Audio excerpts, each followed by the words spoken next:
Hot takes, insider info, intriguing interviews, we have it all here for you. You're listening to the Green Machine Podcast. Connor looking for three in the corner. Bottom. It's up and rises up like a salmon. You're listening to the Green Machine Podcast with Kyle and Micah.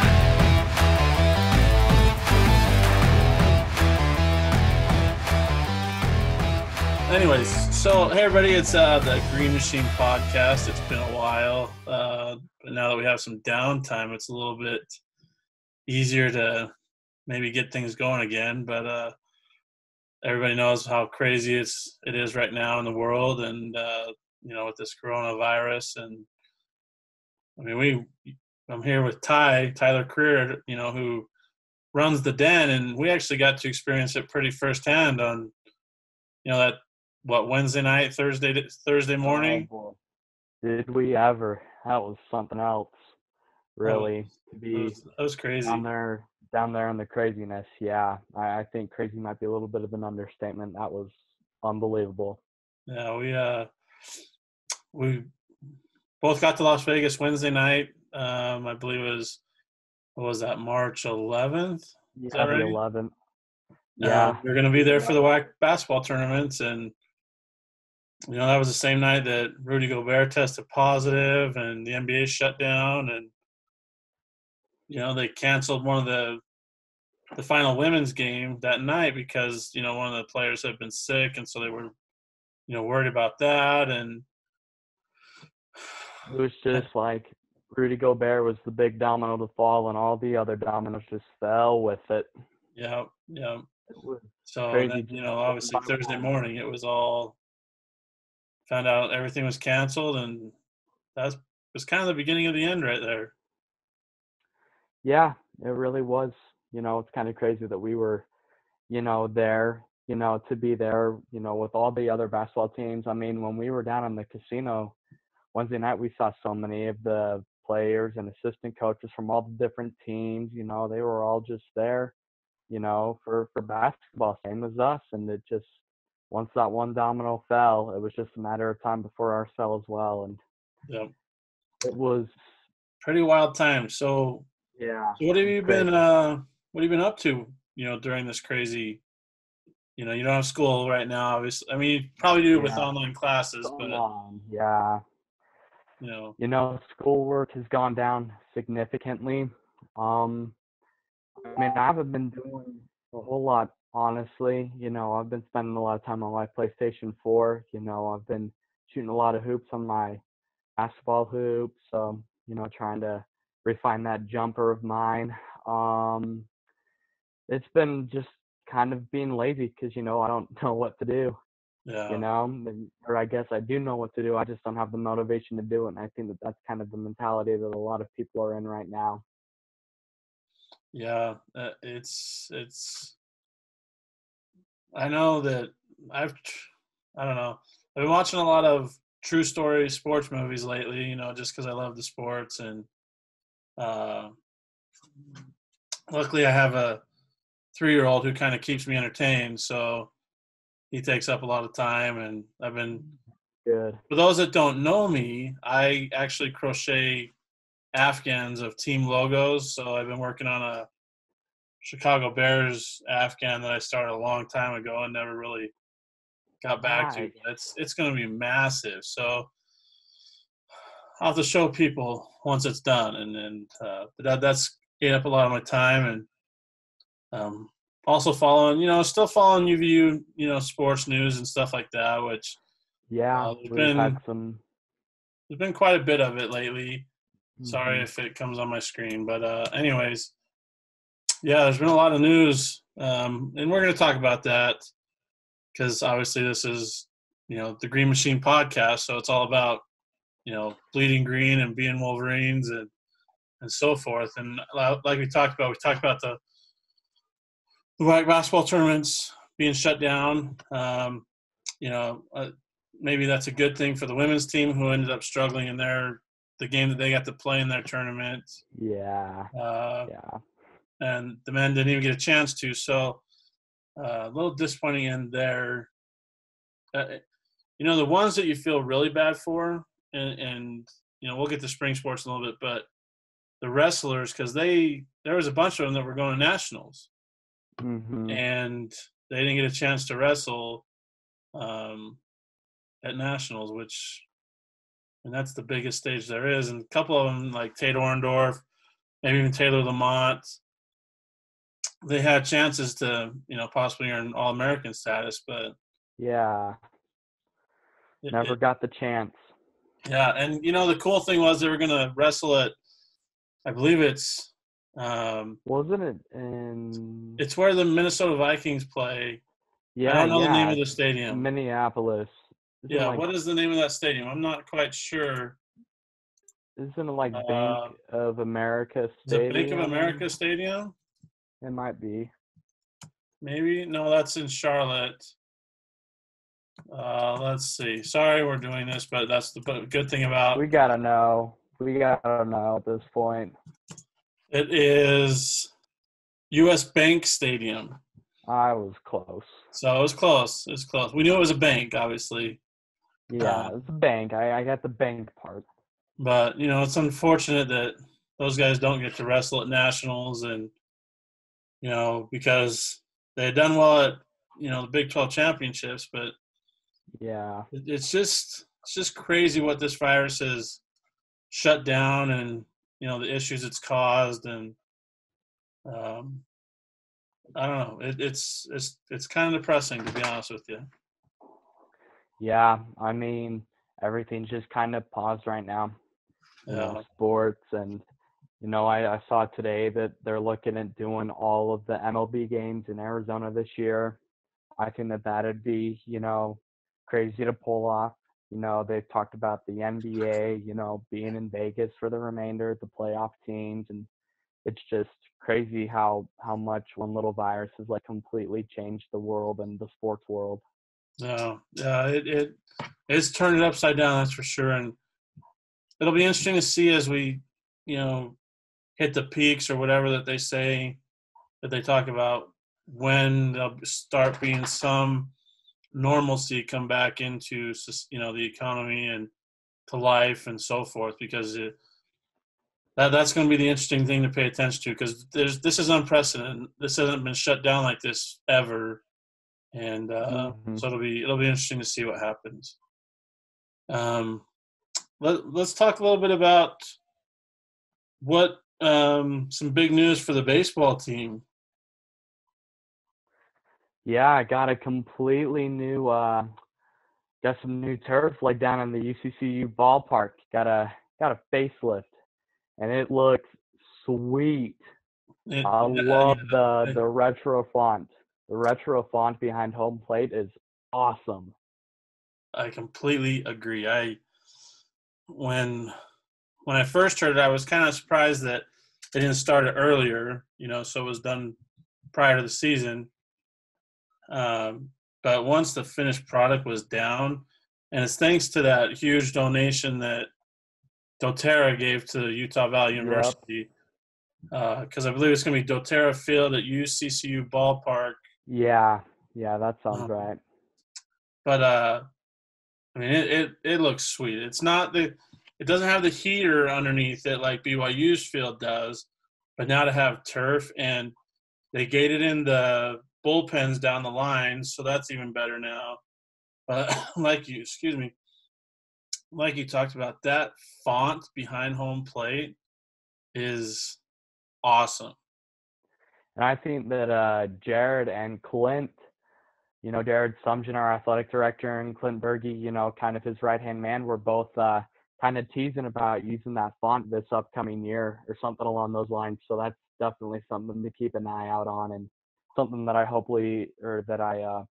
sees become available to fans, to buy in like shirts or sweatshirts or stuff, because that is so cool. Well, I remember that Wednesday night in Las Vegas, we ran into Clint, Josh Klunke, and a couple others, and that's when Clint mentioned about having that font on like an old school jersey at some point, and they're going to do it for, I'm not sure which sports will have it, but we'll see that font on jerseys. Hopefully this next year, if we get back to normal. Yes. So That'd be so sweet. Yeah. The only bad thing is Utah Valley baseball team didn't get to play on it at all. Yeah, that's gonna have to wait a year. Because they were supposed to have their opening series, home series that weekend. They would have played at BYU because the turf wasn't done yet. But kind of sucks that the baseball team didn't get to play really a home series this season. Yeah, it's unfortunate, same, and it's unfortunate for softball too with such an awesome start that they had. I think that it's best start in a long time, 12-7, brand new head coach who got here in January. It's a shame that we never got to see them, go into conference play with that. Yeah. Well, so they had 12. The softball team had 12 wins. We're 12-7. Did you know that was only 4 off of the win total from a year ago? They had 16 wins last season, and they're probably going to really surpass that this year. And like you said, Stacey May Johnson got the job the end of December, early January. So, she had a month to get ready with their players. Yeah, because I think that they went to Mexico in mid-February. So, she had a month to, get her system of play in, to become familiar with her athletes. And it's crazy that she was able to get off to that good of a start. I'm sorry if you can hear my dogs. They won't sit down here. They're just playing with each other. We sometimes have to bring them in because the dog that in the house that's behind us, they get going at each other when they're all out at the same time. So we don't want one of our dogs punching through a fence and causing problems. So anyways, it's softball's in good hands, and they did something that hadn't been done in Division I era when Brooke Carter pitched a perfect game on March 6th, in a 9-0 win over Northern Colorado.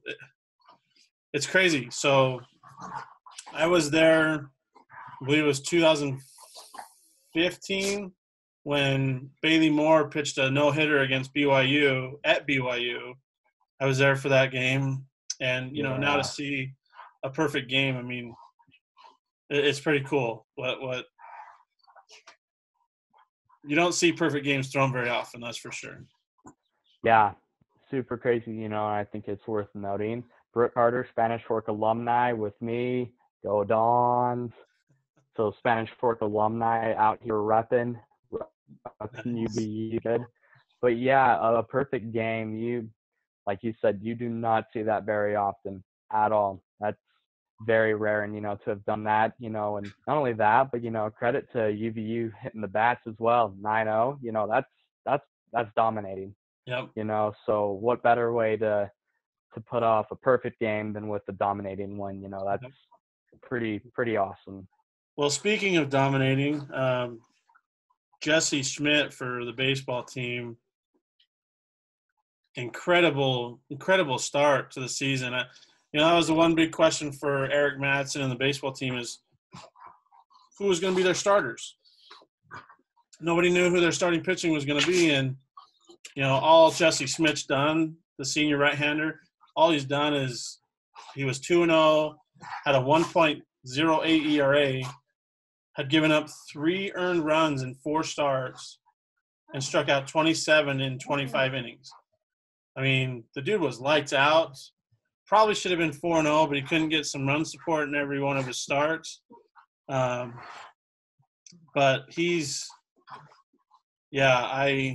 it's too bad that his season couldn't continue. And I have some reason why, but I'll let you say your piece with it before I say my piece regarding, what his issue was. Yeah. I mean, I don't know too much. Like I said, I hope that, or like you said, I hope that they do get another year, and obviously the NCAA is granted, an extra year of eligibility for those spring athletes, so I think that it now comes down to universities and what they want to vote on, so I hope that Jared and President Tuminas, vote to give them that extra eligibility. Obviously I'm not the guy in charge, so, but I really do I hope that believe they that give them spring that chance. sport didn't the spring sports get approved to come back? Yeah, By yeah, the but NCAA? now it's up to university approval if they want to do that or not. Okay. So the NCAA has approved it, but now each university has to go through and approve it for themselves. So there will be some out there that say no, and for those seniors, that's going to really suck, but for the seniors who are at universities that do approve it, it's really a second chance, and who knows, some seniors might not even come back. Yeah. Some might just be done. So this is all a very weird and unique situation. Yeah. That's agreed. I mean, that's, you have to determine, is it worth the cost? Is it worth the opportunity, or what do what do you do? I mean, kind of tough to look at it that way. But, you know, one thing that I tweeted out on One Team All Green's Twitter account. If you don't follow us on at One Team All Green. A lot of UVU stuff, all sports. It's just a way to help build the Utah Valley University brand. We're not affiliated with them, but I love Utah Valley. Graduated there 2017 and been writing about their sports team since 2014. So follow us on One Team All Green because that's where we You support our won't local. regret it. Yeah. You won't regret it. And if you want a sweet look at that new font behind home plate, just check out the cover photo on Twitter. That is a sweet font. Like, if you don't believe us, go and look at it for yourself. That's serious. But one thing I did tweet out from that account was, last year, Paxton Schultz was the highest rated UVU baseball player. Well, I shouldn't say highest rated, highest drafted UVU baseball player. He won one game last year. And Jesse Schmidt was on par, already broke his, had more wins. And, I mean, in 4 starts, he was averaging, almost 7 strikeouts a game. So you give him 10 more, that's 70 strikeouts. He would have had more strikeouts than Paxton Schultz if he kept up that, trend. So there was a chance that Jesse Schmidt might have been drafted higher than Paxton Schultz because they both have the same kind of build and same strength and stuff. So not taking anything away from what Paxton Schultz, what happened with him last year, but Jesse Schmidt was putting up numbers that might have sparked a few scouts to look at him a little bit more. Right. Yeah. I mean, records are meant to be broken, not to say that Paxton broke any records. I guess he did by being the highest draft pick, but, they're meant to be broken. So, it will, we'll always wonder if he could have done that, Yep. If Jesse could have done that. Well, so Ty helps with the Den, and he's in, athletics marketing. What are some things that you guys are trying to do to, keep the brand going, helping build the brand, and what are some things that Utah Valley fans can kind of look forward to during this downtime or get prepared for when things get kind of back to normal? Right. So right now as an athletic marketing staff, it's kind of doing your own work at home, so we've all been given each individual assignments to do, and, stuff to kind of prepare for next year. With all this downtime and no spring sports, it's really given us a lot of time to look forward into plans and ideas that we want to really work on for next year. And for I guess I'll make this known now, I'm not going to go on a mission for a year. That I was supposed to leave this summer, but then some stuff came up. So I'll be back in the Den next year running it, and I've already got so many ideas that I want to make happen, you know, that I'm working on right now, trying to lay the foundation, you know, and I think that that's the same department wise, you know, we're all trying to, you know, lay down some ideas, you know, get some stuff laid for next year, you know, so that next year could be a really, really awesome year, you know, for all UVU fans, all UVU students, you know, employees, athletes, you know, we want it to be a special year next year is what we want it to be. Those are good things, great things. And, you know, it's nice to have someone with the true passion of Utah Valley, you know, running that den. And I mean, Ty is one of the biggest Utah Valley fans. We will have to admit, though, that he has some of his heart is in Utah State just because, you know, family ties and stuff. So we will admit, you know, share his faults at times, but it's okay. We'll still forgive him and still love him. No comment. No comment. Anyways, well, we're going to be recording these twice a week, you know, for as long as things are going on, and maybe we'll keep it going even when things get back to normal. You know, we'll talk a little bit about men's soccer, men's basketball, and, you know, women's basketball on Thursday when we record. Some big news, some big things happening, some really good recruiting news. But we'll bring that to you, you know, on Thursday when we record. And again, if you don't follow us, go to One Team All Green on Twitter. Good stuff, interactions, you know. Yeah. If there's something that you want us, if there's something that you want us to talk about, you know, on one of these live podcasts, you know, certainly tweet at us at One Team All Green. You know, tweet at Kyle as well at Kyle Sports Bias. Tweet at me at T_Kurt54. You know, Alano tweeting at us. Make sure you're following us. You know, because you know we're nice. We don't bite. You know, we love to talk sports as much as any of you do. I need more support. Yeah. When we start getting into these debates about Utah Valley with other schools and so forth. So, like you said, follow me on my personal account because that's usually where I get going on debates. Kyle Sports Bias. Tyler knows all about it, and give him a follow as well. Yeah, I'm just all sports, you know. So if you want to come over and talk UVU sports with me, oh man, I would love it. I would love to do it. All right, everybody, stay safe, stay healthy, stay at home, and hopefully everything will, you know, get back to normal in a timely manner. Amen to that. So, amen to that, Kyle. Go Wolverines, baby. Talk to y'all on Thursday. Wolverines.